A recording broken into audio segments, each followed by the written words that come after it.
one thing I guess you could do is if one kid's stretching and the other kid lets go, right. They can pop him in the face. Yeah. That's a good one.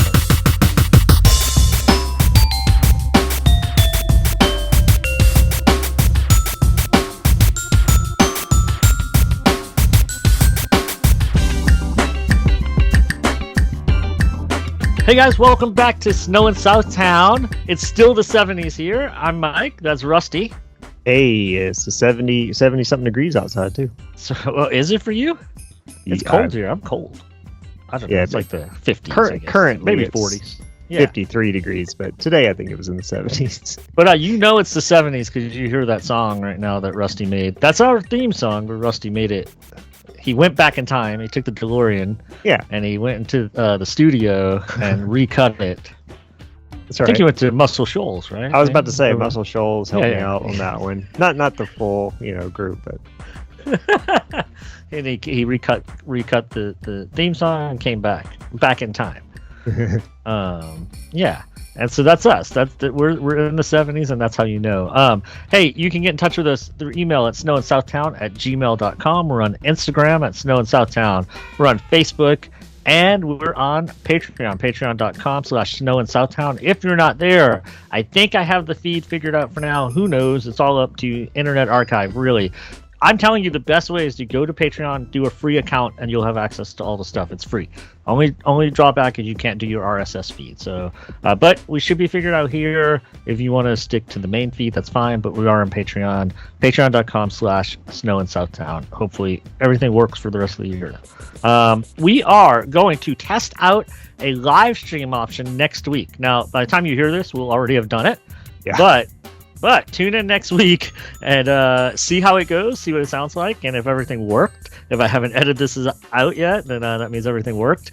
And if it sounds like something you'd want to be a part of, we'll announce another one. We're thinking something like maybe December 13th. We'll keep you posted. That is St. Lucie Day, as you know. That's right. And you don't want to anger her, so come check out the live stream if we can do it that day. So just stay tuned, and you'll get some more info about that. Anything else? Ready to go, man. All right, we are tonight talking about Christmas Eve on Sesame Street, 1978.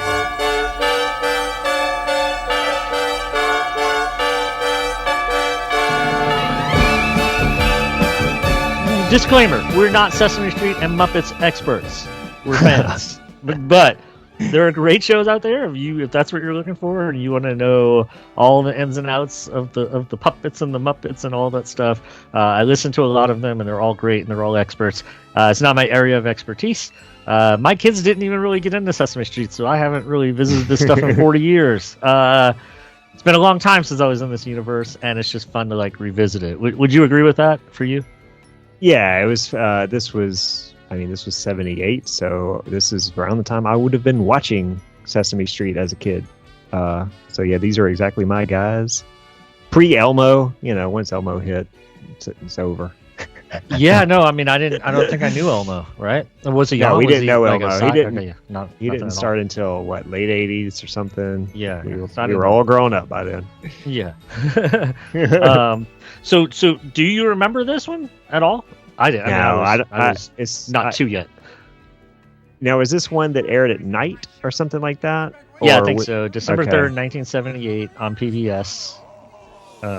So there's a chance I was in front of the television. Again, I wasn't two yet. And so, yeah, who knows? But, I did. My mom was in town. I told you, and I did confirm. I was like, I feel like it was a big part of my childhood, right? And she said, yeah. My dad said, yeah. And I said, in comparison to Mr. Rogers, was it definitely Sesame Street? And they said, yeah, that I liked Mr. Rogers and even Electric Company, but it was really Sesame Street, right? And the other stuff was sort of ancillary, I guess. So you said you were more Electric Company? I was more Electric Company. I always just described it as more entertaining. Sesame Street could get boring for me. Yeah. And even as a kid seemed kind of kiddie. Yeah, what I remember most are segments that didn't involve the puppets. Learning. Oh, yeah, or like oh, like where they would film kids on the playground or something, or like that. Who are the people in your neighborhood, right? Or like one of these things is not like doing the his other, own thing, right? Yeah. So like in my mind, I sort of remember that stuff, and I mean, we know the characters and Bert and Ernie and Grover, and we know them, right, just from all the things over the years. But in my mind, I feel like the things that entertained me most were like, like the little segments that weren't really about the puppets, like animated segments too, like 1, 2, 3, 4, 5, 6, 7, 8, 9, 10, 11, 12. Yeah. And so it's not that I didn't like the other stuff, but the things that's I don't have many memories of it altogether at all, but but the things that stick out to me are like those things where it was like learning about neighborhoods or like communities or whatever, and I think I always thought that stuff was cool. Now for some reason, I don't know why, and I didn't look too much into it, but another Sesame Street special debuted on CBS a few days later.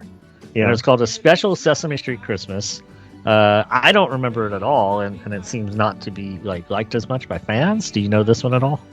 I don't know. Yeah, I don't remember seeing any Sesame Street Christmas specials. So yeah, I don't either. I don't remember seeing any. So yeah, as far as I'm concerned, this is like the first time I watched this one. Yeah, me too. Yeah, I mean, there's a chance I saw it at some point, and I'm sure like PBS would replay it, I guess, over the years. But it kind of seems like I would have remembered it though, because I do have a decent memory for child. I do remember watching Sesame Street in the morning. Usually while my mom was getting ready for work is what I kind of remember, or something like that, or early in the morning before something was about to happen is usually my time to watch it. Yeah. But yeah, I don't remember any of these specials, but like you said, there were so many of those weird specials back then that I'm sure I don't remember all of them. It is strange though to debut and then on CBS of all things. I don't know the ins and outs of the contracts and stuff, but it's weird that they put their special on PBS and then a few days later on CBS there's a separate one. Seems like it'd be confusing. I don't know, but I'm sure TV Guide had it all explained and laid out. TV Guide will always help you out. Yeah. So all right, so we get the opening credits here, and again we are talking about, it's called Christmas Eve on Sesame Street. That's the one that we're covering from 1978. So you get the opening credits, and it's like over like an ice skating scene. Ice skating. It's really cool. I mean, to me, I don't want to speak for you, but like there's a tree. There's the theme song is playing, but it sounds like Christmas. Yeah, they did a good job with the music for that. Yeah, they made the Sesame Street theme song sound like a Christmas song. In general, in my mind, again, because I would have been growing up with both of these things at the same time, Sesame Street music always kind of related to like Carpenter's music to me. Okay. And there was some crossover because there's like the sing a song, right? And so maybe that's what made that crossover happen in my mind, is that one song. But I don't know, like I think some of the instruments that they use are instruments that are prevalent in some Carpenter songs too. So yeah, there's kind of orchestral type of arrangements. Exactly. Yeah. And so, I really like Carpenter's Christmas music, and not that this sounds like exactly like something from one of the Carpenter's Christmas records, but I don't know, it's just for whatever, I don't know how you go about saying take this song and make it sound like Christmas, right? Right. It's like Jack Skellington, like what is that formula? Yeah. And but they did it. I don't if I heard it, I would have thought that was a Christmas song for whatever reason. Mm-hmm. And I don't even remember if it had jingle bells. I think it did have some bells, so I think that helped us out. But yeah, I do. I remember just watching this and thinking that the arrangement did sound very 70s. I think it was like a certain use of the horns or something. Right. And just the fact that the 70s did not mind being melancholy for children, and so it had some of that. Like the next song that plays is the saddest version of Feliz Navidad ever. So it's just because the there's kind of two credit segments, because there's the opening where they're just kind of skating and you have like all the main characters, but then then it goes into the sad Big Bird who can't skate, and over that they're playing Feliz Navidad, but it's this like sad, pathetic version. Right, exactly. It starts. It's like the Sesame Street instrumental version. Yeah. It does go into like the real version though, right? In the middle Of Sesame Street? No, the Jose. Feliz Navidad. Yeah, it kind of naturally right fades into it, or blends into it. But then I think it fades out back as the Sesame Street. The Sesame Street sad version. Yeah. Now, did you have a skating rink like in town? No, I never ice skated until maybe after college. Okay, so there was nowhere to go in your town? We had roller skating that I did every weekend, but not ice skating. Yeah. Yeah, we had a mall that had ice skating. My wife took lessons as a kid. Yeah, and so it was a mall out in New Orleans East. And I had a birthday party there, I think, when I was like 9 or 10. I didn't do it enough that I was like good or anything. Yeah. I was mostly a hold on to the side kind of skater. Right. I mean, I might have only been on that ice, I don't know, 3 or 4 times, maybe more, but it seems like no. But I wonder, I don't remember, like, was there a Christmas tree in the middle of the ice, or did they I'm sure they decorated or something, but I don't know. It looks really cool. You know, we didn't grow up in like New York or somewhere where you had all this festive ice skating at Christmas time. So, but it looks really fun. So after Feliz Navidad, we get Bert, Ernie, Count, and Cookie Monster are jumping the barrels on the ice. Right. That's cool. Bert and Ernie do tricks. Count counts them, of course, and Cookie crashes, and that's when Oscar comes in. They're like humans, right? And they're skaters. I was gonna say, you have to picture, these are not the Muppets doing this. This is the like Muppets on Ice version of the Muppets. Right. So it's people in more human-sized outfits, doing this. But I was thinking, like, for that guy in the Big Bird costume especially, to have to skate around and do all the tricks he's doing, it must be pretty. I don't know what he was looking out of. I don't know what Big Bird looks like. That's right. Something had to be transparent one way or something. Yeah. But it was kind of cool. It was different, like, to see them, like you said, like on ice characters, I guess. Mm-hmm. But clearly, like, professional skaters. It was kind of cool. Ernie like plays a trick. He has like the fake legs in the barrel or whatever. Yeah, right. I don't know. This is just like a whole segment of like these humans skating around dressed as. Well, and because this lasted so long, I thought this was going to be the whole special. I thought it was going to be the whole thing was just going to be on ice, and we were in for it because when they were doing that sad Big Bird thing, I was going, is this really the way they want to start their show? Because there's like this long pantomime where it was him and a little girl who, weren't talking, and it was just this sad thing. But this is how the special started, and it gets more Sesame Street-ish as when the ice skating segment ends. But this is how they started the show. It's definitely like a thing where they squeeze a lot of different things in, but it still feels stretched because I guess PBS, you don't have like commercials, so I think they had to fill that full like 58 full minutes. Hour, right?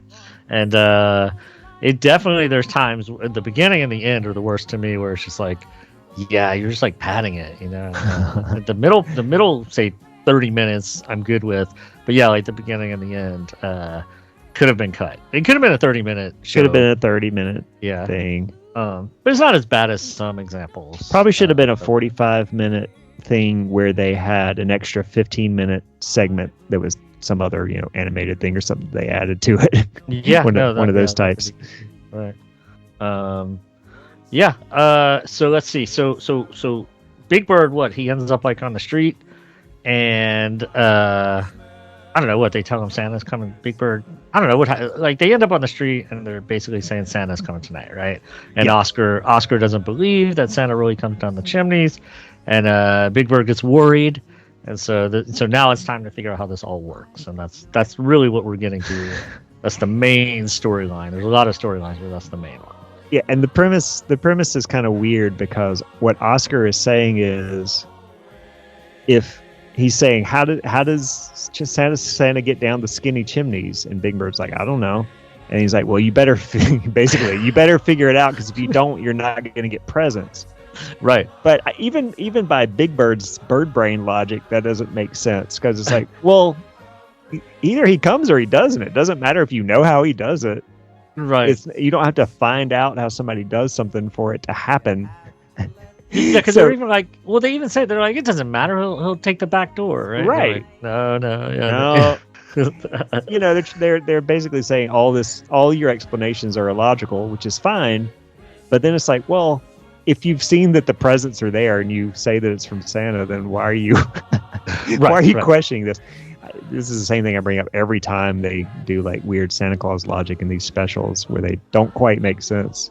Like the worst one, of course, was The Night Before Christmas, where it's like, you don't believe in Santa? I was like, well, there he is. Look, he's in the newspaper. Like, It's not like he's as real as anybody. So it's like, yeah, the whole thing. Yeah. So there's a similar thing here where it doesn't make any sense that you better figure out how he gets down the chimney or there won't be presents, huh? Right. The presents get there, but yeah, right. But suddenly this year they won't if you don't figure this out. If you don't know how it works. Yeah. We get the humans singing a song, True Blue Miracle.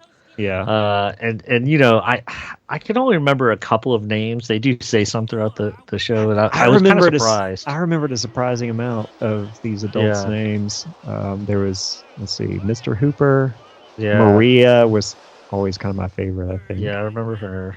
And then, is it Lisa? Gordon. I remember Gordon. I think Lisa, Jim, Gordon's wife or girlfriend. Jim. Yeah, those are the only ones. Yeah, so I was kind of like in my head trying to see if I could remember the names, and then I think I usually got it right, so I was impressed with myself. I didn't think any of the songs were great. I didn't think any were bad. I wouldn't put it like on a mix. No. Yeah, like this Miracle song, it was good for what it was. Right. A special that came on once. Exactly. Right. Yeah. Yeah. You're not watching it every year like Charlie Brown. Yeah. Yeah. So Big Bird has to solve this thing, right? So the dilemma's here. So he finds Kermit. Plot. Hey, that's cool. Kermit's as soon as Kermit shows up, I'm happy. Before it was getting kind of boring, but Kermit. That's the difference between really Sesame Street and the Muppet Show. The Muppet Show was always awesome and entertaining, whereas Sesame Street could be kind of boring and just a downer. To me, that's how I always. It's just kind of these melancholy kids just kind of talking these Muppets, but the Muppet Show was always wacky and fun. And so think about the theme song for Sesame Street, right? And there's some truth to this whenever you do. But so it goes, sunny days. The melody drops. The lyric is sunny days. Chasing the clouds away. Yeah, but that melody on sunny days, you should be happy right away. Sunny days. Yeah, like the melody literally drops. Instead of sunny days, chasing the clouds away. Yeah, exactly. So, no, I mean, I think melancholy by nature is legitimate, yeah. Instead of the Muppet Show, which is... Yeah. Yeah, I think for me, I did. I love the Muppet Show and I watched it, but I think there were parts of it that were a bit too chaotic for me. Okay. Like I never, and you probably haven't, but I can never watch like SpongeBob, anything that's just like chaos, too like chaotic. Yeah. Like, I remember you saying that about Rudolph. It was like too noisy. Oh yeah, there's a bit of that. Yeah, exactly. Yeah. So I mean, I liked it, and I liked the characters, and I watched every year. So you like the melancholy Sesame Street, and like to me, Mr. Rogers was. You know, he was too boring for me too. Like, I liked him. I didn't even like Mr. Rogers that much as a kid. Oh, I liked Mr. Rogers. I appreciate him now as an adult. Sure, yeah. But as a kid, he wasn't my. I watched him, of course. Yeah, no, I liked it. What else are you gonna do? But I guess trying to think about it, I guess maybe it was like he was talking to me, and like I didn't have a little brother till I was 5, so like I think it was like me in front of the TV, it's just him and not all this noise of these other shows, it's like quiet, and then he'd go to the puppet land and they do a little bit of chaos and noise, right? But then he'd come back out and it was quiet. Yeah, I don't know, I guess that is part of it. It's funny to say that I play like this loud music and listen to loud music, horror movies and watch horror movies, right. Yeah, I don't know what it is about like some of this stuff just like scatters my brain a little bit. You should get into Joe Pera if you haven't. No, I don't know. What is that? He's a comedian, but he had a show on HBO for a while. Now I can't remember what it's called. It's Joe Pera something. Joe Pera talks to you or something like that. Okay. But it's this awesome like quiet show, but it's really funny. Cool. Yeah. All right, so Kermit wants to use science, and the scientific method is going to be to ask kids. And that's pretty good. I like that. It's pretty good, yeah. There is an experiment. Because kids know more about Santa than anybody, was what he said. Yeah, exactly, right. Yeah, no, you might as well. There's an experiment where Big Bird gets Snuffleupagus to get into a barrel. Right. And this led me to like look this up, but apparently Snuffleupagus is not considered an actual character because it is officially declared as an imaginary friend. Yes, only the kids could see him, the kids and Big Bird. But whenever the adults were around, Snuffy was nowhere to be found, and so it was always kind of ambiguous. Like, to me, he was meant to be real, but he just wasn't around when the adults were, and so they thought it was an imaginary friend. But maybe that was just me thinking that, and maybe he really was imaginary. But the kids couldn't see him, and they weren't delusional. So I think he was meant to be real, but he was they were like, Big Bird, oh yeah, sure, Snuffleupagus, right? This big elephant, woolly mammoth thing, yeah. So I think that was the whole premise. Yeah. So from here, there are two things that run throughout for like the whole middle chunk here as Big Bird's trying to solve this dilemma. First of all, you have like Grover and Kermit are interviewing some kids, right? And they're like, it turns into like kids say the darndest things, right? Yeah, it's probably one of the better parts. Oh, I love it. I love the kids, and I love the clothes that they're wearing. I posted that screenshot of that kid in that awesome sweater. Yeah. And so that part's cool. I do wish there was like more of that actually. Yeah. And then there's of course Bert and Ernie doing Gift of the Magi. It's pretty cool. They're trying to get each other the perfect gifts. Bert wants to get Ernie a soap dish for Rubber Ducky. Ernie wants to get Bert a cigar box to hold his prized paper clips. Yeah. And of course, Mr. Hooper is just accepting trades here for no reason, no profit. Yeah, right. Whatever. So, Ernie trades Rubber Ducky to get the cigar box, and Bert trades the paper clips to get the soap dish. You know how this goes. And so, that's a pretty fun storyline that's running too. And these probably could have been split up into like 10-minute segments. You know what I mean? Like, they divided it up to stretch to keep going back and forth to it. Right, but here they run it all together. Yeah, which I think was a good choice. Yeah, it's fine. It's fine. Kind of keeps multiple storylines going in a way. Sure. So just get it all with at once. Right, and meanwhile, this is happening over here. Right? Yeah.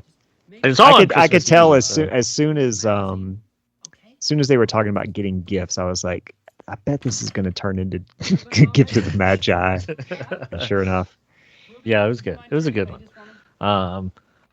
Have you ever seen a bad one? I mean, I feel like people usually get that one. Gift of the Magi? Yeah, I feel like the Mickey Minnie one is pretty good. I can't think of too many. Yeah, I feel like they're all usually pretty good. I mean, this one's probably a stretch, but I think it's supposed to be funny. The paper clips and.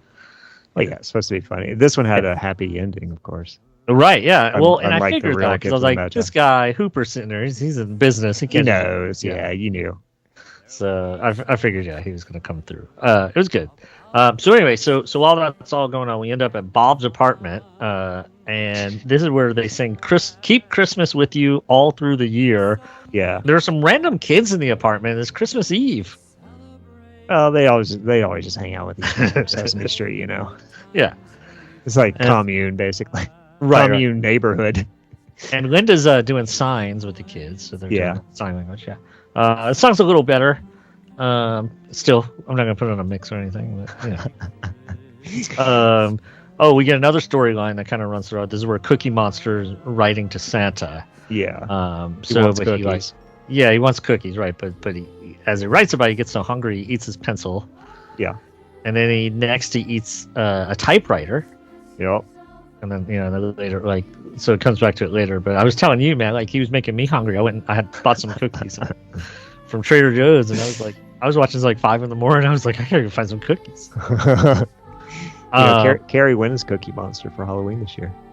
Oh, really? Is that the picture you sent me? That was her from the top, so you couldn't see her face. But yeah, that was her costume, and I went as a cookie. Oh, so that's cool. I didn't know that.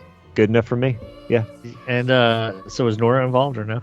She was Wednesday Addams, so if you can make a connection there, I don't know. No, that's right. Oscar sings "I Hate Christmas." Yep. It's a little waltz. It might be like the anti or the opposite of My Favorite Things in a way. Yeah, I guess so. A little bit of a Grinch thing. Yeah, it's definitely like a Grinch thing. He's being a general nuisance. He's messing up people's decorations and stuff. like in the Grinch movie and the Jim Carrey movie, where at first he just wants to go cause some trouble before he steals Christmas. Yeah. This is a lot of the special was Carol Spinney talking to himself because it was Big Bird talking to Oscar and the same voice actor. So that's pretty good. Yeah. We get Bert and Ernie open their gifts. And I really like when Bert says, like, a cigar box, Hunky Dory. He loves it, man. Oh, Ernie, a cigar box. Yeah. Oh, Hunky Dory. I got it especially for your paperclip collection, Bert. Yeah, I think I'm going to start saying Hunky Dory when I open gifts now. That's good. When you don't know what else to say, just say Hunky Dory. Hunky Dory. Yeah, right. Hooper saves the day, brings back their original stuff. Yeah. It's the best ending to the story, really. It's pretty good. They gave Hanukkah a nod with Mr. Hooper. They wished him a happy Hanukkah. That's right. Yeah. They sang "Have Yourself a Merry Little Christmas." Yeah. Now Ernie's a better singer than Bert, right? I mean, I feel like Jim Henson's a better singer than Frank Oz. So, yeah.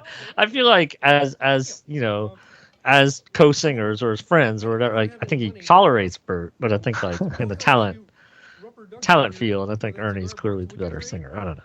I think so. So. I mean, yeah. I mean, I really do think just that Jim Henson probably a better singer. Just a better singer anyway. Frank Oz is like, I'm just gonna hide behind the character and yeah. That could be it. Yeah. Because Kermit's a good singer, so that's right. It's a very Christmassy scene. I mean, the tree's also in the presents, and they're singing, and I really like that song in particular. So it's a perfect. That's always the perfect. Like, all right, we're gonna mellow out and have a good little. Yeah, and they keep like cutting to the dissolving to the tree, and their little tiny tree in the back. Yeah. We finally go back to Cookie Monster. He's trying to call Santa, but of course he eats the phone. Santa does answer, but the phone's in his stomach by that point. So poor Cookie Monster. That was one of the weirdest scenes where Santa answers. You can hear Santa from within Cookie Monster's internal organs, just going, "Oh, what's going on?" Right. Yeah, it's in his stomach. It's crazy. So it starts to feel a little long to me right about here because, like if I'm a kid and I'm sitting in front of this TV and like at this point I'm marked down it had been 43 minutes and like I felt like it could be wrapping things. We kind of ended all the storylines, like right. I mean, Cookie Monster ate the phone. He didn't get to talk to Santa for Santa Claus, right? Except for Big Bird's thing, and so I'm like, okay, we're gonna wrap up Big Bird, but we're only at 43 minutes and it's 58, so I was like 15 minutes left just for this last storyline. And Sesame Street is intended for preschoolers. So it's, once you hit, second grade or whatever, even first, maybe you're too old for Sesame Street. So, this is intended for little kids who probably, can't tolerate more than 20 minutes of TV. I don't know. I could be wrong with that. I wonder how it would work today. Do you remember watching TV in school? Yeah. And to me, in my mind, when we watch TV in school, so I feel like when I showed things in class, it was usually like kids were sitting at their desks. But I remember watching TV in school and they'd move all our chairs up by the TV. Would that ever happen for you? Like when I was really little, we gather around the TV. Maybe like sit on the floor. Yeah, or even that. Yeah. Yeah, maybe I remember sitting on the floor like in little rows, but usually that was for like story time. I guess by the time they were wheeling out televisions, we were all just sitting in desks.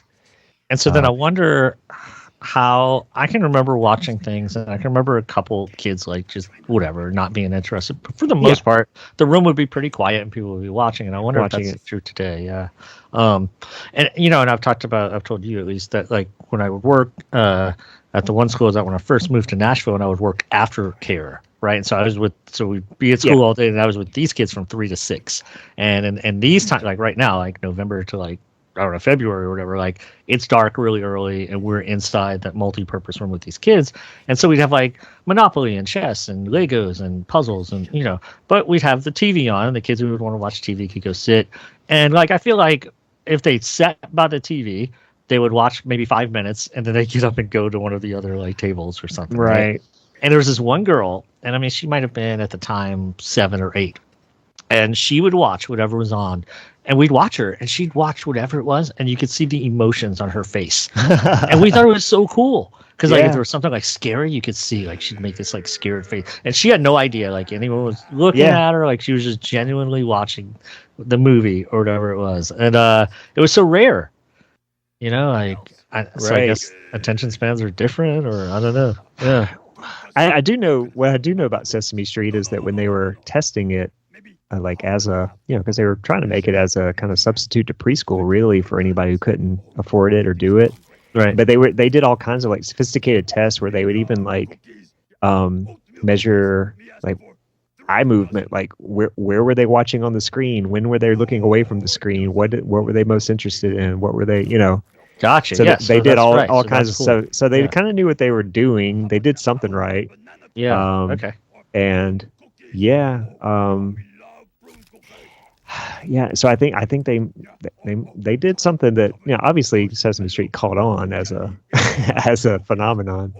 Right. But like I said, like I think like you said, if it was targeted more to like kids who were not at a preschool. Yeah.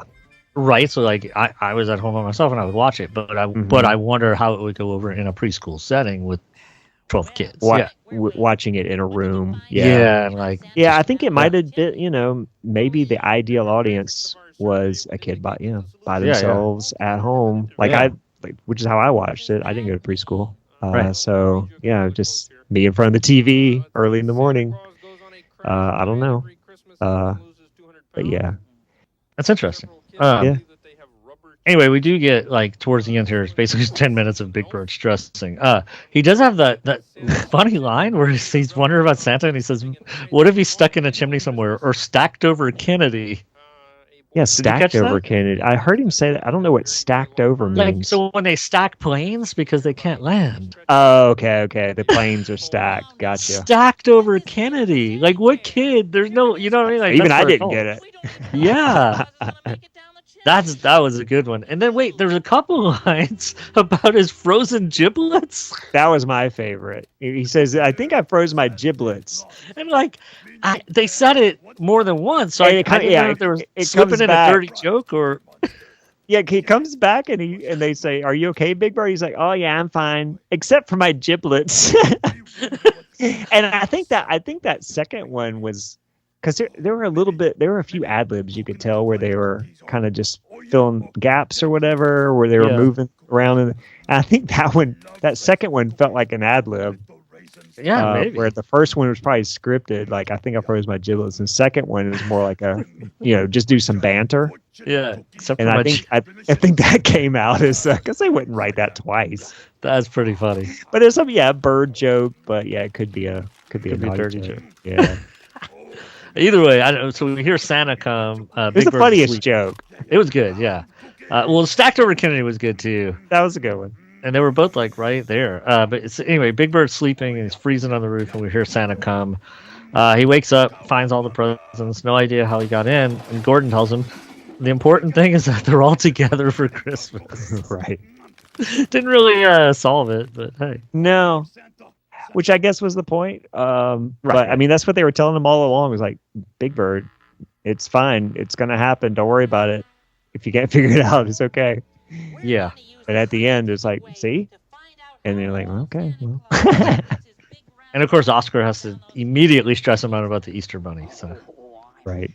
And we did sort of see Santa. We see like this shadow appear on the roof, and so but Big Bird sleeps through it, and then he kind of wakes up and say, "Oh, somebody was there." But then so they don't show. I thought for a second they were gonna do some weird special effects where they show how Santa gets down the chimney. Oh yeah. But now they're just like, no, I think they wanted the kids at home to continue imagining all their inventive ways in the same way. Right. Yeah. Yeah, in the same way that the kids they interviewed were telling how he did it. Right. The funniest part, by the way, in addition, besides giblets, was back in that scene where Kermit interviews real kids, Kermit and Grover, and they give their real answers to what they think Santa does and how he gets in. But then there are some scripted joke versions that Kermit comes back with. I can't remember all of them. But some of them were pretty funny. They're like, well, some of the kids thought this and some thought, and I can't even remember what one of them was. Yeah, I can't either. I didn't write it. Was something like, it was something like, oh, there was one kid that just thinks he has very long arms. That's right. So some of those were pretty funny, and they were all just eye rolling at him like, oh, this is not helpful at all. All these dumb kids. We do get a reprise of "Keep Christmas with You All Through the Year" with everybody singing. There's lyrics on the screen. I thought that was kind of cool. It was kind of cool. They did sing along, but I couldn't help but think like Sesame Street. The regular show is intended for kids who can't read. Right. Yeah. No. And so these words on the screen, I was just imagining the kids at home going, "What did they say?" It's just the words, honey. It's just the word. I'll sing it all. Right. Well, what is it? What's that word? Yeah. It'd be pretty distracting. Right. There's like a last scene where Cookie Monster eats Gordon's tree and burps a lot, and kids probably liked it. But do you think that would be included today? Do we do that today? Burping? I guess. Yeah, or like there was a lot of burping. It was like, there was a lot of burping. At the end, he even says, "Oh, that was a long one." Yeah, right. I wonder I guess that would go today. I don't know about on PBS. I don't know. Why not? I don't know. They're down with the burps anymore. Well, just if parents don't want kids to be exposed to that, I don't know. We have some overprotective parents now. Maybe. I don't know. I don't know if it could go either way. It could be there's more burping and farting now, but no, it could. Right. It depends on the channel and the show. Right. I know in the 90s, half of the shows were about kids burping and farting and wearing underwear. So, right. Yeah. I don't know. Overall, I thought it was good. If you have little kids, it's cute special. Check it out. I don't think I'm going to watch it every year, and my kids missed it. So, or ever again. I bet my kids would have liked it though. I am going to show Nora the middle segment where they're talking to the kids especially for one reason, because that little girl at the end sounded exactly like Nora did when she was that age. Oh, cool. Where she was like, and then you push the button and you go in. It's like that excited way of talking. This is exactly how she talked. That's cool. I don't know. Anything else? It was worth seeing. It was enjoyable enough. And it's not something to return to, but it's a good one. I think you're right. I think 45 minutes would have been suffice. That would have nailed it. Yeah. Cut it. Yeah. It was probably too much for 30 minutes, but I think right. or I'd rather more of the kid interviews and less of the Big Bird stuff. Yeah. Oh, that main kid, by the way, was really good. The one that was going around with Big Bird trying to figure out Santa and all that. Oh yeah. She was a good actor, even though she was like 4 or whatever. Right. Yeah. So, okay. Hey, we got another song from 1973, man. This is, we're on a roll with 73, and this is Slade. Merry Xmas, everybody. Everybody. Are you hanging up or stopping on your wall? It's the time that every Santa has a ball. Does he ride a red nose? This is my second in the series of songs that are big in England that came from 73 or 74 usually, but aren't that big here. That's right. But are now maybe kind of creeping in a little bit, but still you're not going to hear on the radio, I don't think. But not here. No, yeah. But if you watch YouTube mixes, then you're gonna hit it eventually. Or satellite radio. It comes on the stuff. Sure, stuff like that. Yeah. It's not our U.S. broadcast radio, right? Right. So last couple weeks ago was Wizards. I Wish It Could Be Christmas Every Day from '73. This is the song that beat that song for number 1. Right. So I guess that one was number 2 or I think it actually 3. started like 4, 3 or 4. Yeah. So this one actually made the it same to year, number 1. So pretty good year. Yeah, and this was Slade's. They had another single earlier this year called "Don't Blame Me," which I think was a hit. "Come On, Feel the Noise" was also from 1973. And then they had another number 1 with "Squeeze Me, Please Me." Yeah, "Squeeze Me, Please Me." Yeah, and I guess most people in our generation probably know the Quiet Riot version better, the 1983 song. Sure. But yeah, Slade did it first. And yeah, I feel like I should talk about Slade themselves for just a little bit because most people know that song, at least for the Quiet Riot version. My favorite Slade song is one that came out in the 80s called "Run, Run Away." Do you know that one? I don't think I can't do. you play "Run, Run Far Away"? Huh? I don't know. That's a great. That's a great. Wow. Yeah, that's a really good one. And then they had one from that same album called "My Oh My" that was a single around that time.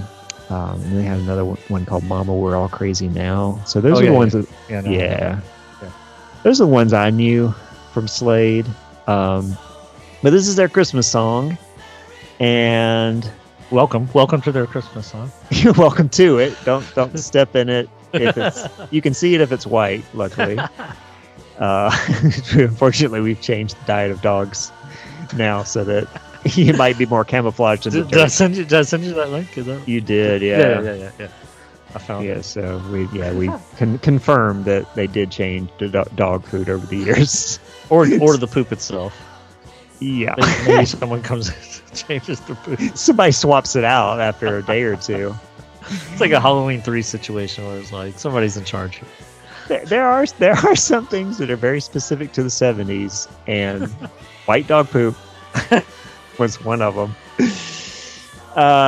This song, it's kind of hard to talk about in a way I don't like it. Meaning that I remember the first time I heard it, and I heard it knowing it was a hit song. Like, I think I read about it first. Yeah. And then I was like, well, let me hear it. And I listened to it, and I was like, huh. And this one, huh? Because to me, it's fine. What do you think? Like, do you? I like this song. Oh no, I like it. Yeah. Okay. Yeah. I like it, and I guess the more you hear it, it gets a little better, and then for me, it kind of tapers off, it plateaus to my like. I don't think I can like it anymore now. I think I just like it an average amount. I think "I Wish It Could Be Christmas Every Day" is a much better song. The Wizard song. Oh, really? No, I'm the opposite. I mean, I like that one. I like the Wizard song. Too chaotic? This is one, I can listen to this one over and over. Was that one too chaotic? Wizard? No, I like it. No. Okay. No. Well, this one has it has kind of a Beatlesy feel. Only just begun. So it's got that, Sgt. Peppery Beatles stuff. But I don't know, something about this one is it just doesn't hit me in the sweet spot. So, but the lyrics, as far as Christmas lyrics go, are not bad. They're, again, to me, my bar is pretty low for Christmas lyrics. It's like as long as you're not just talking about like, what's in the room here, tinsel. So and even that, I can be okay with that. I'm fine with that too. Yeah. Usually, as long as depends if the song's good enough. Yeah, if the song's good enough. It's like chestnuts roasted on open fire. Yeah. All right, go for it. But Red Fox, right? Tiny Tots. But yeah. So I feel like the only thing I have to say about the song is, it became a hit for some reason. Like, well, it's funny because, like I said, like you gave me some free picks because, like, I was there were a couple of these that you picked where it was like, and I wouldn't have picked the the Wizard song because I had already covered that with Jeff. So that was like, I could take that one off the table, right? kind of like I didn't pick the Emmett Otter special because we already discussed the album, right? So Yeah. you know, I'll use that pick for something else. But this one and another one coming later are two of my favorites, and so, like I said, when you picked them, because you know, I was like, you know, maybe I won't pick them because I know I like them, and I was kind of trying to dig into some other stuff, you know, this year, and so which I'll talk about later. But no, so I was glad you picked it. I'm gonna go on a mini little tiny Britpop tirade here. All right, I'll take it. So the my history with Slade actually comes through Oasis, right? Okay. And I mean that's when you found bands, like for us it would be the 90s. You then learned about their influences, right? Right. Like I would never know about the Left Bank without Bell and Sebastian. You know, so Okay. that's just how I would find bands like that. That if my dad or Casey weren't listening to them or whatever, then and like you said, I would tap like Walkway Renee. You're right. I knew Quiet Riot, but I don't know that I knew it was a cover. Okay. Yeah. At all. I don't know. Maybe they said it like on MTV or something. I don't know.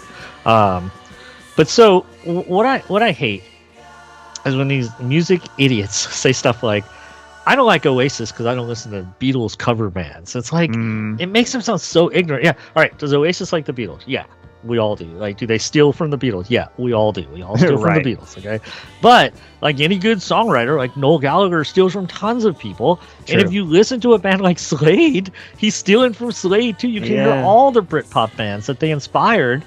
And if you can't hear that, and you walk around saying things like, Oasis is a Beatles cover band, then, like, that just shows so much ignorance. Like, first of all, Oasis covered Come On, Feel the Noise, and their version is better than Quiet Riot's. To be honest with you, I like Quiet. I grew up with Quiet Riot. I'm a fan. Yeah. And so, I mean, go watch one of the live Oasis versions with either of them singing, because there are versions where they both sang. The one where Liam's singing is better, because I think his voice sounds better. You know, it sounds more like Slade's vocals. But Oasis has been Slade fans from the beginning. In fact, in 2002, Noel did a solo cover of this song.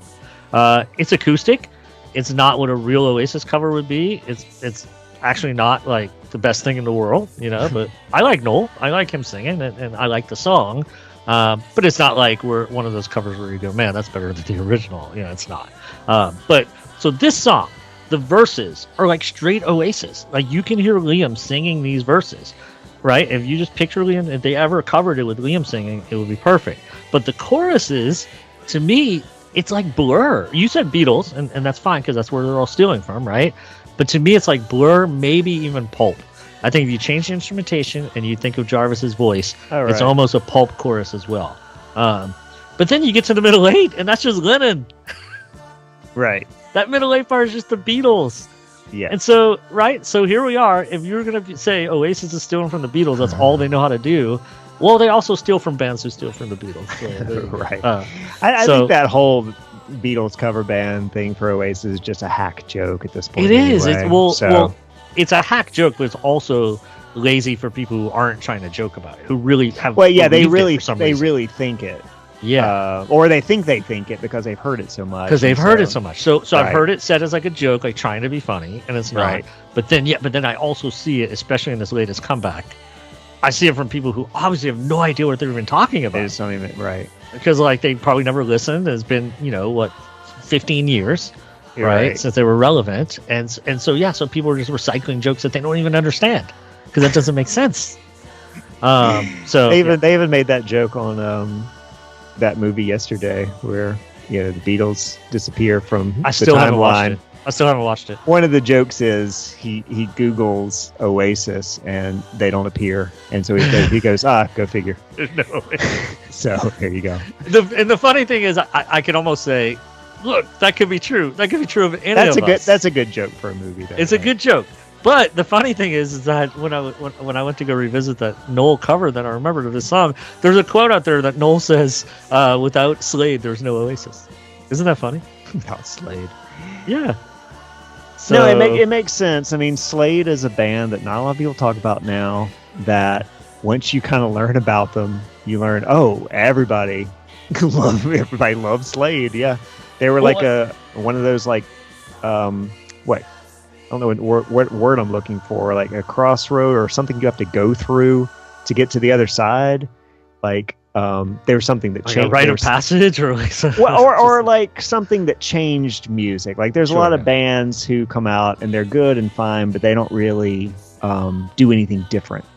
But Slade, even though we may not think of it now, they added a little something. It's kind of like I think about that with movies sometimes. Like you can make a list of movies that flipped switches or added tracks or however you want to put it that made more movies possible, whereas most movies are just like, here's another movie. It's a lot like ones you've seen before. Right. Yeah, here's this genre. Here's this, but then occasionally you'll have one where it's like, okay, here's King Kong. It does this. Sure. Here's even something like, here's The Matrix. Everything's different now. You know, I don't even like The Matrix, but I would put that on that list. Well, and that's why I think it's important to learn, when you really love a band, to learn about all of their influences along the way. Because like I'm not a huge Slade fan or anything, but I definitely see what they picked up from. And the same for me. Like, look, if you like my music, there's a chance that you don't like Pulp, right? Mm-hmm. There's a chance that you don't like Super Drag.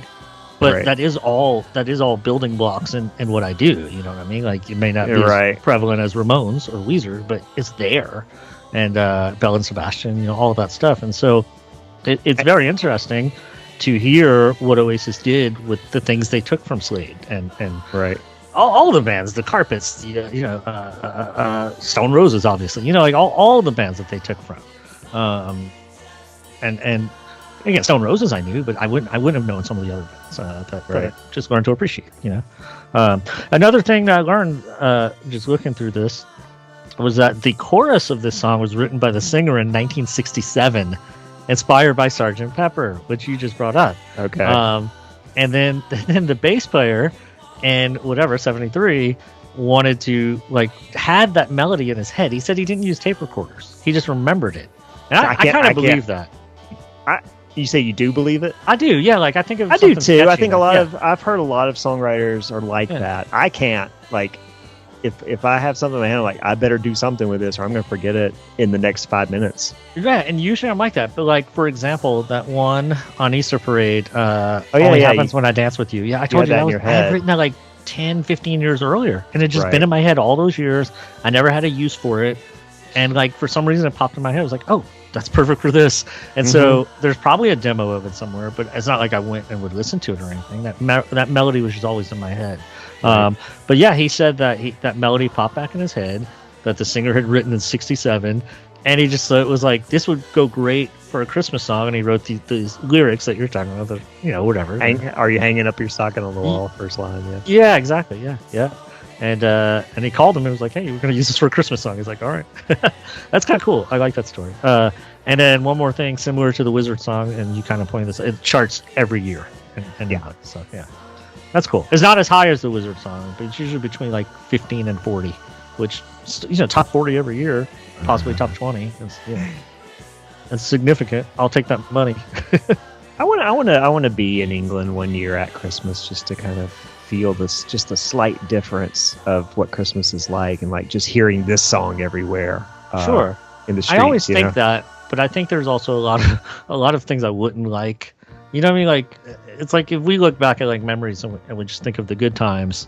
Yeah. We're leaving out that the room was filled with cigarette smoke or whatever. You know what I mean? Like, so, right. Like, yeah. And so I would love to be in Ireland or England, right? And especially at Christmas time. But then, like, I'm sure there's things that I would hate too. Oh, I know there's. I could name things I would hate, but me too, right? Like I mean, I've thought about living in those places, but I also think like, I would get annoyed so fast by some of the things. Like, in a way, anything that's not home is annoying to me, and that's like, I guess my idiot curmudgeon, like, conservative side coming out, where it's like, it's like, even if it's bad, I'll take it because it's familiar or something. Yeah. So, just the slight differences would annoy me after a while. I know. So I also feel like if I ever had all that money to spend to do that, that would be great. But then, like, there's part of me, it's like, maybe it's better just in my head as like this awesome, like, paradise or something, like this thing that I never get to see it. And then it's probably better in my mind than what it would actually be. I don't know. Yeah. No, but you're right. I'd love it. But I do often remind myself that, like, Yeah, there would be things that I wouldn't. Yeah. No, I would go knowing it wouldn't be ideal, and that the things that annoy me would be part of the fun. Yeah, that's true. No, yeah, it's a vacation. I'm gonna, like including having to hear Slade all the time. Like, that's not. I would rather hear Elton John. No, but that's the thing, though. Look, if it's number 39, there are 38 other songs, and more than half of those are going to be whatever, like bad pop music, Right. So, yeah, right, exactly. It's like after 15 songs, you're like, just play Slade at least. Give me something. At least give me some Slade. That's the thing. I mean, that's the thing about like always getting everything wrong too. It's like when somebody says, "Oh man, this year was the best." It's like, "Oh yeah, you're thinking of the top 5 songs." So sure, right? Yeah. Any year you could say that. Even about. that 74 list that we went through, we're like, we could have picked skips. Every 5 songs we could have skipped one of them. We went through 100 songs and we're like, I like about 6 of them. I don't know. Yeah, no, it was fun. Actually, we liked more than I thought we would. No, I liked most of them. So. Yeah, it was fun, but it was fun. It was a fun place to visit, right? Like, just like England. As a tourist, right? As a tourist, that was a fun chart to visit. I wouldn't want that to be my only source of music, or I have to go drop money, to get other music. You know what I mean? Yeah. When people complain about the music these days, I'm always just thinking, well, yeah, but like the longer you go in time, the better it is because you have all the music. All the music. You have that music. So, and you have this. So even if you like one song from now, and every other song you like is from before 1990, you can listen to all that and the one song. So I'm gonna go on a little tangent here. Okay. I'm sorry. I know we're second tangent of the night. Almost an hour. Well, that was a tirade. This is a tangent. Okay. Okay, so speaking of like chaotic things that hurt my brain. All right, so you kind of brought this up. Sometimes I sit there and I think about music doesn't go away. I know we've technically lost some recordings. There's movies that have been lost or early recordings. Yeah. Right? But let's say like since like the 80s, definitely, probably 70s and 60s, it just keeps stacking up. It stacks up. Like over Kennedy. It stacks over Kennedy. Like, all right, just think about this for a second. Like every time, like Vista Blue alone, we've got over 200 songs, right? So all these bands making music, like they don't go away. So like anybody that's putting together a radio show or a podcast or music, like you used to, 10 years ago, 20 years ago, 30 years ago, you had select songs to pick from. But now like all bands are making Christmas music. Like their songs are they're everywhere. Like, yeah. There's going to be like 5 years from now and 10 years from now, there's going to be that many more songs because recording's getting easier. People are like, think about that. It's crazy. Until we get wiped out digitally? Everything. Well, my friend Richard believes that CDs and tapes will stop working at some point. That CDs have like a definite limit to them. Yeah, I think so. I think that's and like he had like articles that he read and stuff, and like and he said in fact like the Library of Congress, they're like backing that stuff up, so they have like the physical, every handful of years you would need to do it again. Right. Yeah. So that's interesting. But all right. So here's my deteriorate. Mm-hmm. Would you do you first of all, do you like this idea or do you think at some point like it's too much, or like I don't know, like too much to sort through, too much to like eventually no one's ever going to hear great bands, right? Because like there's too much. Yeah. Like we already are there. Like you can introduce me to a new great band every day, right? That I've never heard of. Right. All right, but what if music was disposable? What if what if you only got like Bandcamp? You can set your Bandcamp to where people can only stream it like 5 times and then they have to pay. Okay. Right? I never do that because I just want people to hear my music. Yeah. What if you got 5 times to hear a song? Yeah. I wouldn't care for that because because you need to hear it a good 10 times before you really know it. Yeah. Right. But I think about that, like that universe where like you get 5 times. Well, that's how movies used to be. Yeah, kind of. And television. Exactly. Yeah. Kind of until the advent of reruns, but like and home media, right? Yeah. But so like, if a movie came out, you'd watch it in the theater and then you'd never see it again. As far as you knew. I mean, until VCRs came out, that was it. And so everybody's memory of Casablanca, except for, they get reissued in theaters and stuff like that. Yeah. But as far as like, most people probably saw The Wizard of Oz that one time, Right. in 1939, and then that was it. Well, I think that's why I think today on podcasts and radio shows, song requests are so funny because you used to have to request a song to hear it. If you wanted to hear it and you didn't own it, you request. Like today, if people like request songs on music podcasts, I'm like, just go to YouTube and listen to the song. You can do it before that guy's gonna play it for you. I know. But there is still something special to like, hey, on the radio, Bobby asked me to play this song. Here's Bobby's song. Yeah. And it's kind of like you're playing it for everybody who maybe hasn't heard it. Yeah. Hey guys, I picked this song. Check it's it not out. like I want to hear it. I mean, that's why I would request my own songs on WUSM back in the day. Would you call play that Rusty Spell song? Would you is this disguise Rusty? your voice? No, they always say, "Hey, Rusty, how's it going?" Hey, Rusty. I I would still play it. If I was a DJ, I'd be like, hey, somebody's listening. I'm going to play whatever he wants. That's right. The artist calls and says, "Hey." That's cool. All right. Anyway, sorry. I didn't. If I hurt your brain just now, I'm sorry. But I was just fascinated. I was thinking the other day about the idea of disposable music. Disposable music. Yeah. And how would you do anything different? Just something to think about. Would you? Yeah. I don't know. Okay. Let's move on. You ready? Speaking of disposable music, let's get to your next one. All right. This is Salsoul Orchestra. This is Sleigh Ride from the 1976 album Christmas Jollies.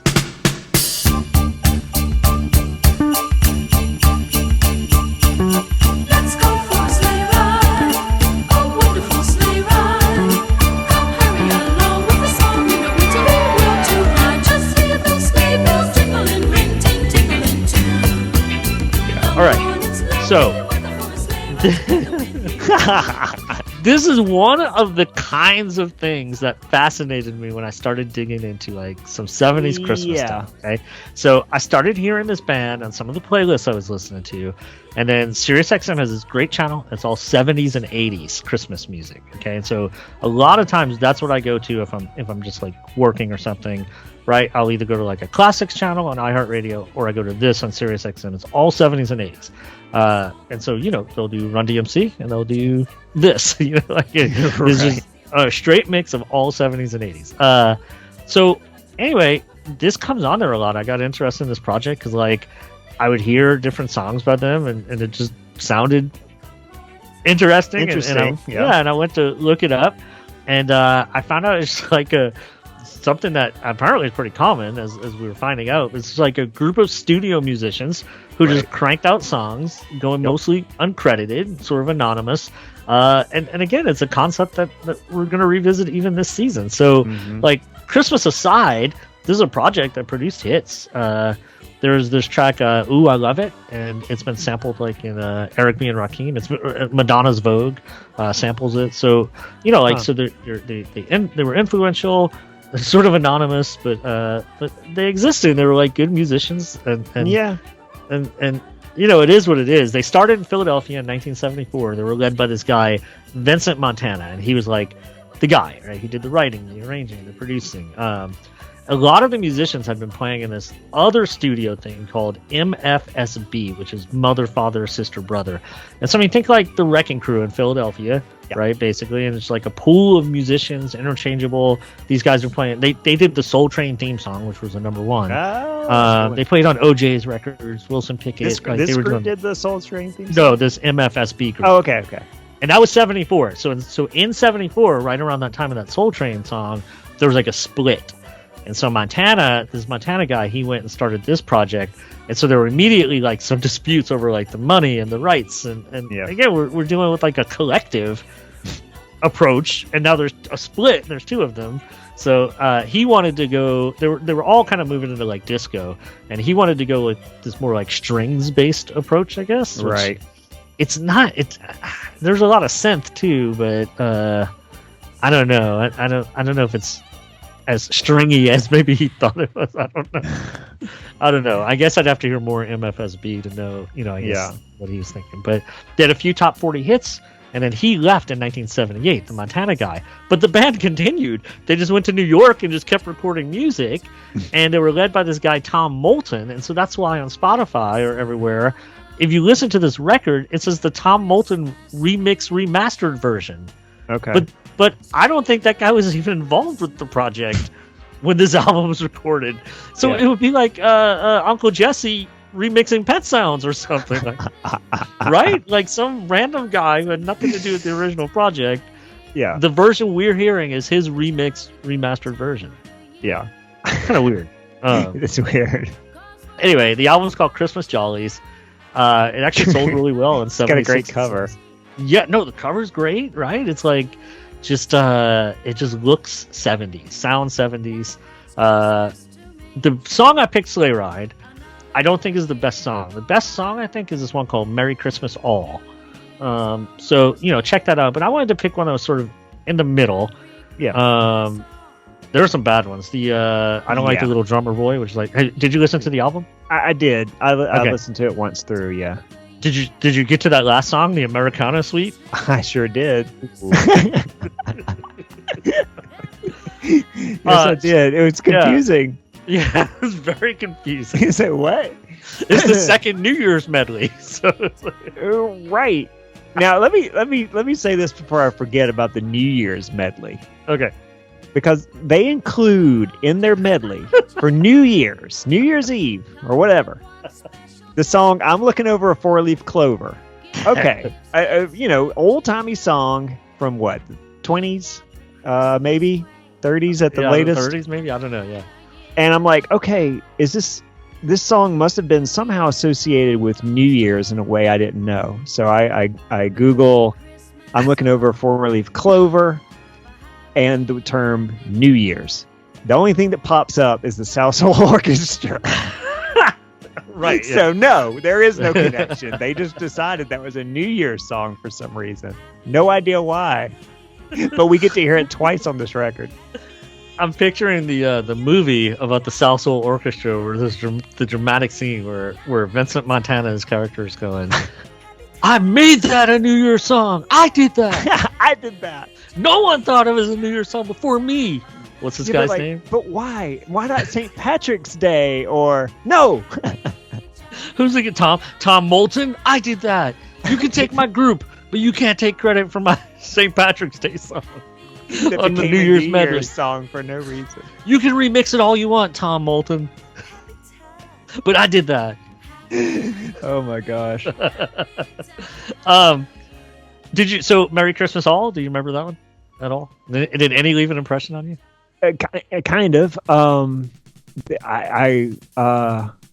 I remember there's someone who's knocking being kind of bad. I don't remember how Merry Christmas All goes. Yeah, I mean, I can't off the top of my head. I remember their Silent Night was pretty traditional for them. Yeah. And what I guess I most remember about the whole album really is that Christmas medley that to me reminded me of the Stars on 45 project, where it's just they just do all the hits of the day over a thumping disco beat. Yeah. So it's the doom doom doom doom, and then it's just whatever, raindrops are falling on my hair, or whatever the hits were. There's also that Hooked On series, like there's Hooked On Classics, Hooked On Big Band, where they just do a thumping bass drum and go through this medley of all the. I think there's even a Hooked On Christmas. I think I have it actually, but yeah, this reminded me of that. And I don't remember which came first, the Stars on 45 or this, but it's the same like premise. Yeah. So at first I was listening to this album going, yeah, this is pretty good. I'd probably put it on, but then it became so just that thud. Yeah. Just it's best served in the mix of the 70s 80s channel, for sure. Yeah, you want to you kind of don't want to hear the whole album right together. One song at a time would be fine, but one of those songs is 12 minutes long, and then the next one is 7 minutes long. Those are the two medleys. Yeah. And then the New Year's / Americana Suite is 6.5 minutes long. So maybe if you cut out the medleys, it's a good record. Yeah, that's what I'm saying. When they just drop the singles in. But so the other reason I picked Slade, right? Like I said, it's just sort of a middle one, not the best, not the worst. But we covered the legitimate OG Sleigh Ride last year, so this is a good comparison. But also, we're going to talk about the Carpenters later this season, and I got to tell you, like the Sleigh Ride, the Carpenters are better, and the version's better. But there's some similarities between this Sleigh Ride and the Carpenters one that came 2 years later, and I would have a hard time believing there was no influence there. I think Richard did it 10 times better, but there's some like ways, the intonation, the rhythm, like there's some ways that it connects. And if you're a Carpenters fan, check it out and let me know what you think. But I definitely hear that. And I was wondering because there's things like the "Let's Go for a Sleigh Ride" opening that they do. Yep. I was like, I've heard this. And do the Carpenters do that? I can't remember. I don't think they do that. Okay, so I'm wondering if they have a The Carpenters version starts out slow. The Okay. Carpenters version starts out with her. Right. Yeah, it's like her like typical like Carpenters kind of mellowed, but then it comes in. Okay. Right. Yeah. Like I'm just wondering if the Carpenters and this have a common ancestor that's not Sleigh Ride.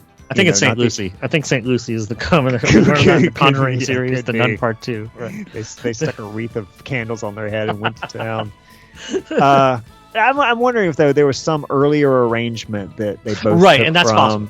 Yeah, no, exactly. Yeah, because we talked about that with Santa Claus is Coming to Town. Right, so it could come from somewhere else. Yeah. Yeah. And I do acknowledge that's a possibility. Yeah, who was the first one? None of these did that, but like, there's the one that goes, "I love a sleigh ride." Right. What was that? What do they do? What do they do that on? No, they do that on. Let's hear this sleigh bell. Sleigh Ride. Okay, that is Sleigh Ride. No, Okay. you're right. No, that's it. Yeah. Yeah, so there's a lot of like little things that get picked up, And where then it's like added to the other covers of covers, basically. Yeah. As these songs keep getting passed down. It's like when Elvis did White Christmas. He didn't do Bing. He did the Drifters. Oh yeah. Yep. Yeah. So that thing, right? Yeah. Which is always like like we talked about the Barry Manilow doing the Bing Crosby version. Yeah. Right. Jingle Bells. Yeah. Oh, right. And Bublé. And Bublé.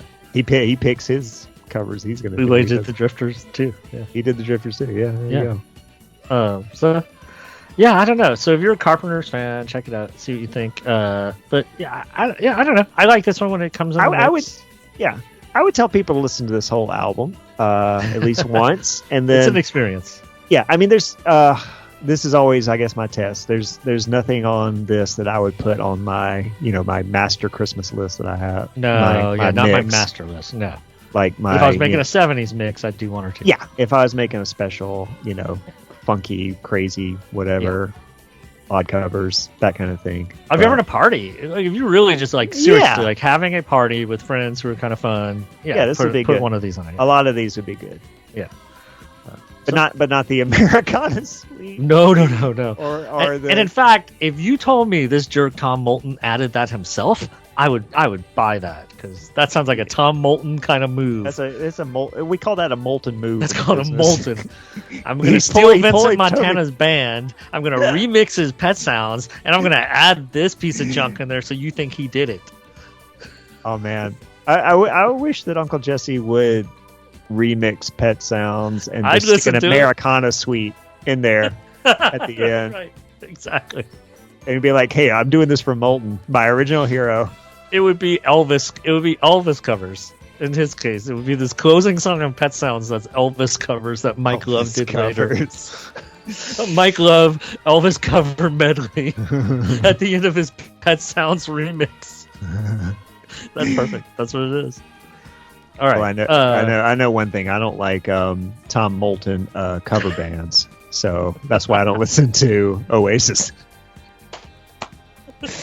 That's that's what that is. All right, Salsoul Orchestra. I've been wanting to talk about them. I think I do want to say this really should have been the first thing we talked about for our '70s season, though, because it almost was. Probably the most 70s thing we'll talk about, as far as like what you think of when you think of the '70s and like the stereotypes of the '70s. This is it. And again, guys, we can thank Rusty for picking Slade and things like that so that I could open up some spots. Yeah, that's right. I picked all the ones you would have wanted to pick so that you can dig into the trash can and find this stuff.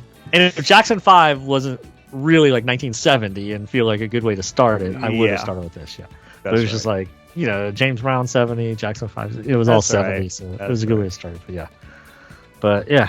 It's all set. Hey man, it's all 70s. It's all 70s. You're gonna learn everything about that you didn't know about the 70s. I'm learning so much. I'm loving it. You ready to learn some more about the 70s? That may be kind of fun. Yeah, something fun. This one's not something weird at all. This one's just pure something fun. That's what I like. I like the fun. I don't like the weird. I usually do weird, at least a weird fun, but this one's just fun. This is more Vincent Montana than Tom Moulton. That's what we got here. Yeah, we're kicking Moulton to the curb for this one. 2 household names, by the way. They might have been best friends. Like, he might really be honoring his friend. They're listening right now. They're about to join us in the chat on our live stream. Hey guys, how's it going? All right, so I'm sure we've talked about just toys on the show, maybe in the early days, like just Christmas toys. But here and there, it's come up. Yeah, what I thought I would do, I just went through looking at a bunch of like lists of popular 70s toys. Nice. And based on all these lists, I made my own top 10 of what I would call the most aggressively 70s toys. Oh, okay. So not like your favorite ones? Not my favorites, not even the ones that were the most popular. Like, for example, Nerf came out in the 70s. Okay. But I didn't put Nerf on this list because it's still around, and everybody still plays with Nerf. So these are the things that were pretty specific to the decade, and that some of them lasted, but some of them kind of, you can't really get them anymore. So if you weren't in the 70s, you missed out. All right. Well, I got two things. I got one thing in my head. Okay. That I'm hoping you hit, even though it would be on my top toys. I do think it fits on your list that you're about to make. Okay. And if you say it, then I'll go like ding ding, like you got it. Yeah. Tell me. Yeah, I was gonna say, tell me which ones are kind of in your imaginary list in your head right now. But second, I do have this awesome box of chocolates from Aldi that I'm gonna dig into while you're doing this. Okay. Hope you didn't buy it in the 70s. All right, go for it. No, it was fruitcake. All right. Fruitcake. So number 10, I almost hated to put this on the list because it's almost too typical, and I don't even know if kids considered it a toy, but I stuck the Pet Rock almost as an honorable mention. I had a Pet Rock. You did have a Pet Rock? I mean, I'm sure it came from my parents, like I stole theirs. Yeah. Yeah. Pet Rock was one of those things that in the 70s I never even remembered as a little kid. Oh, really? It wasn't until after the 70s were over when I would see things about the 70s. They would talk about the Pet Rock, and I go, that's dumb. And mine said, maybe they all said this, but mine said, turn me over. And on the other side, that's better. Yeah, I don't know. They might have had like specific things on each rock. Who knows? Yeah. But yeah, Pet Rock. So that's one of the more, not only for toys but for 70s in general. That's an iconic thing. Number 9. Even though you can still buy these in different forms, those original 1970s Star Wars action figures. Oh yeah. Yeah, I know that extended into the 80s, of course, but yeah, when those came out, those were huge, and I think a lot of the ones that kids even played with in the 80s were the ones from the 70s. I think a lot of mine were 80s because I know some were Jedi specific and stuff. But yeah, did I tell you we saved mine the weekend before Katrina? Oh, okay, you managed to salvage them. Yeah. We had band practice at the house. Mm-hmm. My parents were living in Nashville. My brother was living at the house, and so we moved all the band stuff there, and we're practicing there. And we had a show the weekend before Katrina, 2 shows. And so we had practice, and Nolan was 2, and went up in the attic, showed him all my old toys, and he was like really into it, but it was really hot up there, and I was like, I really want to get all this mask stuff, all the Star Wars stuff. Mm-hmm. I was like, we'll just do this next time. I'm tired. I want to go home. Reached in the box, grabbed my Darth Vader case with all the figures. Mm-hmm. Took it home. That was it. Lost everything else, but I still have that. Now I have that case with all. So you had the big Vader case and everything. I have the Vader case with the guys in it, but we lost all the ships, all the stuff, all the mask toys, all the stuff that I could have easily just taken and put in the trunk. Yeah. I didn't have a lot. I had maybe 5. Oh, So okay. I was envious of my cousins who had the big Vader Yeah, we had 2 heads big and the boxes. C-3PO heads and all that. Yeah, I just have the Vader head. I'll send you a picture later. Yeah, I got it. Okay, so Star Wars number 8. I hesitated to put this one on the list just because I know it lasted, but Big Wheels.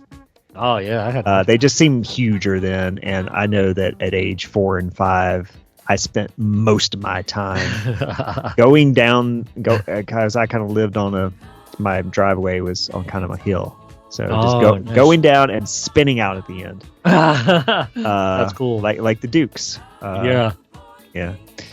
All right, number 7. I don't know if these are still around or not, but Weeble Wobbles. Oh, the little guys. Yeah, Yeah. they Weebles wobble, but they don't fall Yeah, down. my kids had some. Okay. I don't think I had them. Maybe I did. But I don't remember. But when my sons were young, so like 20 years ago. Yeah. 15 to 20 years ago. Yeah, we had a whole set. And we have a set of Christmas ones that we still have.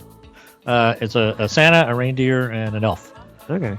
Yeah. The ones I had were it was a Mickey Mouse Club. Oh, okay. And so they all had little Mickey Mouse Club hats on them. Oh, that's cool. But yeah, Weeble Wobbles were these little kind of oval shaped dolls that they kind of wobbled around. You can push them and they would woo woo woo. But yeah, they came out in the 70s, and I associate with that time, even though I know they lasted. Okay, so that was the first 4, but now we're getting into pure 70s. Okay, All right. So this one, you can tell me if you even remember this one. 2-foot tall Godzilla doll. No. Okay, my brother had this, and it was huge. Especially if you're a little kid. This 2-foot tall Godzilla. It had a detachable tail. It had a arm that you press a button and the arm would shoot out. It had a tongue that you could flick a lever in the back and the tongue would stick out, and it was kind of hot. Like, wow. I don't know what kept it hot, but something about it. The tongue got hot. You touch it, and That sounds dangerous. It's like cigarette lighter technology. Yeah, it was something like that. It wasn't. Yeah. It certainly wasn't like that. You could touch it without it hurting. Right. But I mean, whatever. It just felt warm. And so must have had a battery? I don't know what it. I don't think it. I don't remember That's it even weird. having a battery. And I think after a few years, like after having it maybe 6 years, the hotness wore off. But it was this pretty awesome monster. It was just this huge Godzilla. So that was at least a big one in my mind. And, I saw a few lists, but not too many, not as big as some of these others. Number 5, I didn't want to put the Atari 2600. It wasn't 70s enough, but I did put a Pong machine. Oh, so man. I love all it played was Pong. Yep. And there wasn't just one of these. There were a bunch of things. There were a bunch of like different models that you could get that would just play Pong. And that was the first video game I ever remember seeing. Yeah, me again, too. it was at my cousin.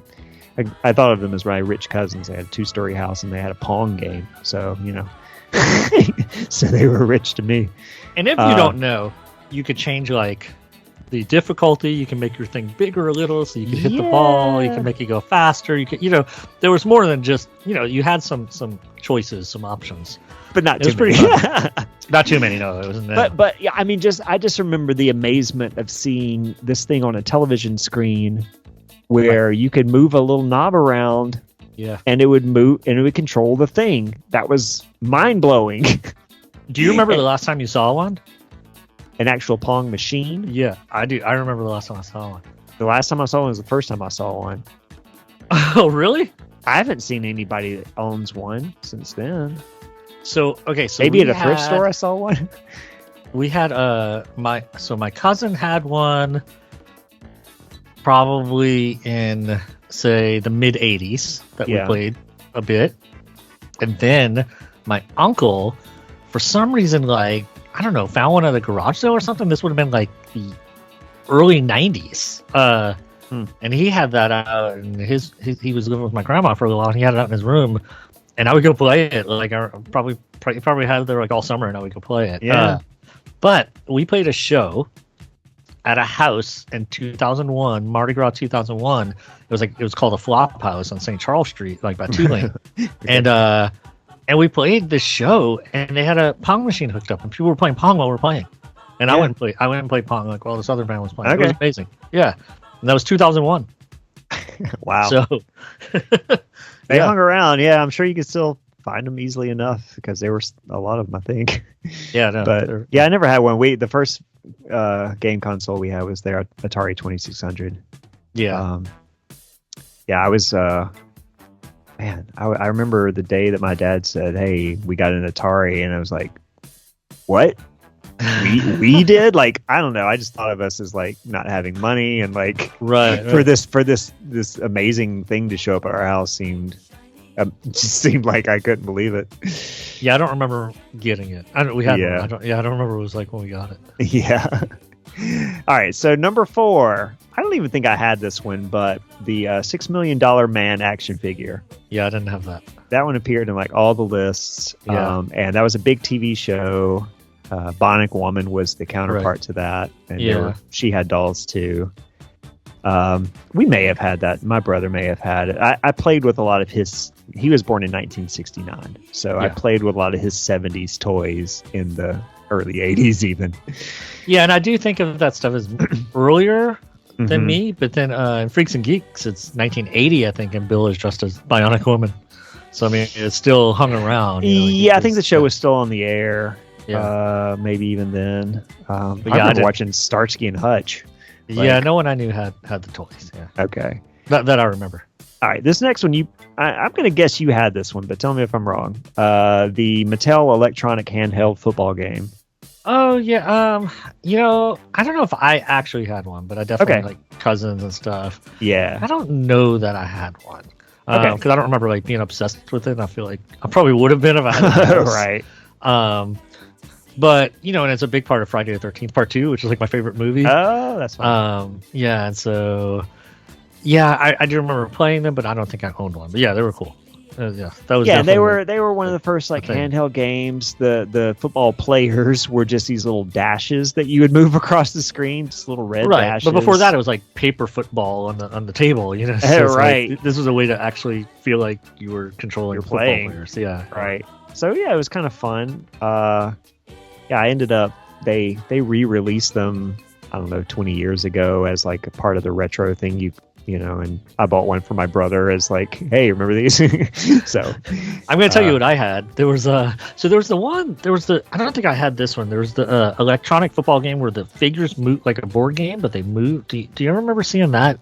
Oh yeah. Okay. The buzzing thing. Yeah. We had one of those. I don't know if I had one or if I just remember playing it somewhere, but here's one that I had. I don't remember who bought me this, but I think you guys a gift one year. So, the football players were basically little cardboard pieces, so maybe like Candyland figures, right? Like that kind of, but not even that thick, just sort of thinner than that. And they were like, if you take a piece of cardboard and you fold it up, leaving like a little tab so that it could stand up, right? Right. And so you put like the ball, it was like a little tab, and you put it like on the back of that cardboard figure, and then you blow with your mouth, you blow him, right? And then your opponent blows their guys at your guy. Right. And then, but if you blow too hard, he falls, and that's a tackle. But if they can blow theirs into yours and knock him down, that's a tackle. It's the stupidest technology ever. And it's just you and the guy across from you blowing into like and whoever passed out last. Well, and all the spit flying out. Yeah, it's pretty gross. But I had that. Yeah, I prefer the paper football you thump back and forth. Exactly right. But yeah, we had the buzzing thing. We had one for the Dallas Cowboys, and they never worked, but they were fun to just like because they just kind of buzzed and spun. There's like that scene from The Simpsons where he's a football coach, but he doesn't really know plays or anything, so he's like. All right, I'm gonna set these guys up, and whatever they do, I want you to do. All right, so Millhouse, you run over there to the side and kind of get stuck. Bart, you go run around in a circle over there on the 10-yard line. That's what he knew about football. Yeah. So, all right, so that's number 3 was that handheld game. There was also like baseball that came after and stuff, but this was the right big one. Number 2, this is very 70s now. The doll called Stretch Armstrong. Oh, I remember it. I didn't have one, but yeah, people had it. Yeah, it just had stretchy arms and legs. This doll you pull. Yeah. And I remember thinking as a kid that Stretch Armstrong must have been an existing superhero or something. But no, that was just the name of this doll.